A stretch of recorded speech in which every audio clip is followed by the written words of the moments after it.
Good day everyone. We're discussing about the district of Haro. Brief history of Haro. The district of Haro is the largest of all of district of Iloilo City. Originally, Haro's name was Salug or Saru, meaning it refers to Ilaya or mountain dry land. Haro was an independent town during the colonial times.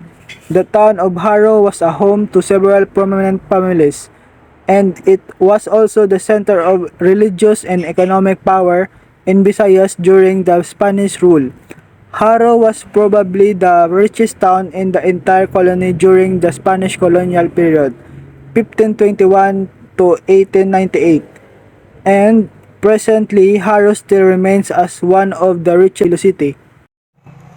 Haro officially became a city in 1886 until it was later absorbed by the city of Iloilo, along with the neighboring towns of Molo, Mandurriao, La Paz, and Arevalo. In the early 20th century, all economic activities were shifted to the port of Iloilo. Significant people and local heroes. Graciano Lopez Haina. Graciano Lopez Haina was born on December 18, 1856 in Iloilo. He was a journalist, great revolutionary hero, and orator.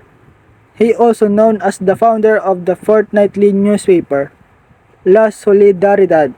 Graciano is noted by Philippine historians as part of the triumvirate of Filipino propagandists, alongside with Marcelo H. del Pilar and Jose Rizal.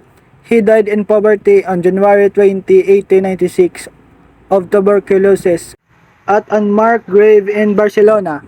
Graciano Lopez Haina is recognized as the first Filipino propagandist who railed and sought Philippine independence from Spain alongside national heroes Jose Rizal and Marcelo H. Patrocinio Gamboa Beriel. Patrocinio Gamboa Beriel, 30 April 1865 to 24 November 1953, was a Filipino revolutionary notable for her participation in the Philippine Revolution. And Gamboa is the best known for making the Philippine flag hoist during the inauguration of the revolutionary government of the Visayas. When the Filipino-American War reached Panay, Patrocinio organized the women of Panay and led them in nursing the wounded and sick Filipino soldiers, collecting arms and war contribution, soliciting food and medical supplies, delivering military dispatches to various Filipino commands, and carried on many other heroic tasks at the risk of their lives. The district of Haro has total of 42 barangays. The district has its own old municipio, a plaza, a church, and even its own marketplace. Barangays under District of Haro. Land area. Haro is the largest district in Iloilo City, spanning 27.48 square kilometers, 10.61 square mile of total land area. Location and topography. The district of Haro is located just north of the city proper with its center Plaza Haro, around 3 kilometers from the provincial capital, between Dongon Creek and Tigom River. Flora and fauna. Okra, lettuce, malunggay, eggplant, sweet potato. Ornamental. Gumamela, Calachuchi, Santan. Animals. Cat, dog, chicken. Population. 130,700 people. It is the largest district in terms of both area and population. Economic aspect. Haro is well known for being the turntable of land transportation to northern, western, central, and eastern Panay. Those delivery of goods made way in the town as transit area. Livelihood of the people. Food vendors are also present in the street of the district. There is a store and carinderia also an income-generating business for the people living in Haro. People in Haro would work in the marketplace to sell meat, rice, vegetable, fruit, and other kinds of food. Culture.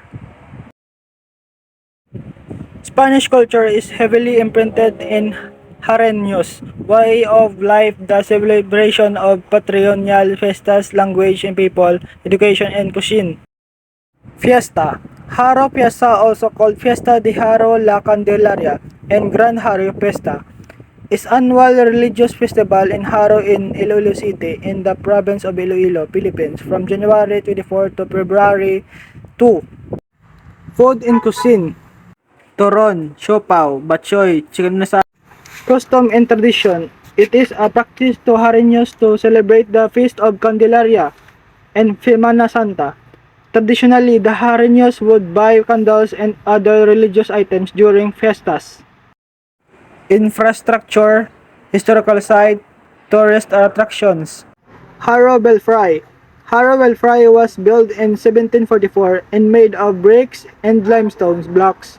It served as both as a religious structure and as military watchtower against invader, including the Moros during the Spanish colonial period.